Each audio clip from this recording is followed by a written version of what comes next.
Hello வணக்கம். நான் முத்துக்குமார் பேசுகிறேன். நான் இப்போது ஏர்டெல்லேருந்து பிஎஸ்என்எல் சிம்மு மாற்றின்னு இருக்கிறேன். நீங்கள் பார்க்கலாம். All India travels cycle tour அடிக்கிறேன் சைக்கிளில். நான் 3 டைம் போயிட்டு வந்திருக்கிறேன் காசிக்கு. ஃபஸ்ட் டைம் வந்து சென்னையிலேருந்து ஒரு டைம் காசிக்கு போயிட்டு வந்தேன். 2வது ராமேஸ்வரத்துலேருந்து காசிக்கு போயிட்டு வந்தேன். 3வது பெங்களூர்லேருந்து காசிக்கு போயிருந்தேன். ஒரிசா, ஜார்க்கண்டு, பீகார், டெல்லி, கல்கட்டா எல்லா சைடும் போயிட்டு வந்துன்னு இருக்கிறேன் சைக்கிளில். நான் இப்போ என்ன பண்ணேன், எனக்கு ஏர்டெல்லு, ஜியோ எல்லாம் வந்து ரேட் ஜாஸ்தி ஆனதுனால இப்போ நான் பிஎஸ்என்எல் மாற்றின்னு இருக்கிறேன் சிம்மை. நீங்கள் பார்க்கலாம். நெக்ஸ்ட்டு 4G வருதான். 4G வந்தோடனே 5Gக்கு ரெடி ஆகிட்டு இருக்குது. நீங்கள் பார்க்கலாம். 5G ready. நான் இது பெங்களூரில் வாங்கின சிம்மு. நீங்கள் பார்க்கலாம். இப்போ எனக்கு இது வந்து நெட்வொர்க்கெல்லாம் க்ளீனாக கிடைக்கிது. பிஎஸ்என்எல்லு பரவாயில்ல, ஒன்றும் பிரச்சனை இல்லை பெங்களூரில்.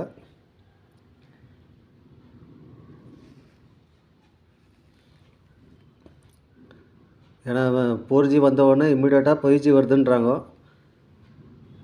நம்மளுக்கு 4G கொடுத்தாவே போதும் கணக்கில். ஏன்னா ரேட் கம்மியாக இருக்குது பிஎஸ்என்எல்லு. இப்போ பாருங்க, இது ஏர்டெல், இது சிம்மு.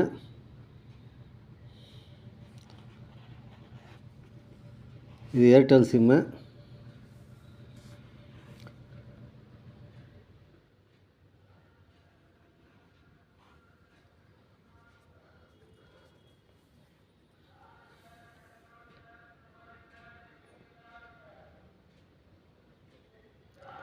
ஏர்டெல் சிம் இது.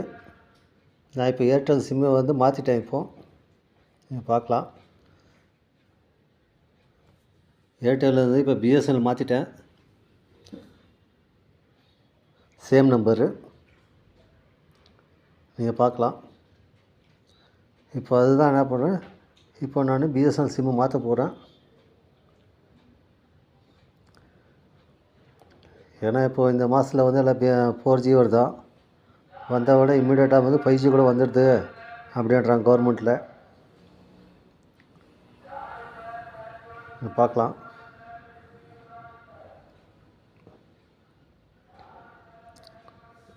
தேங்க்யூ.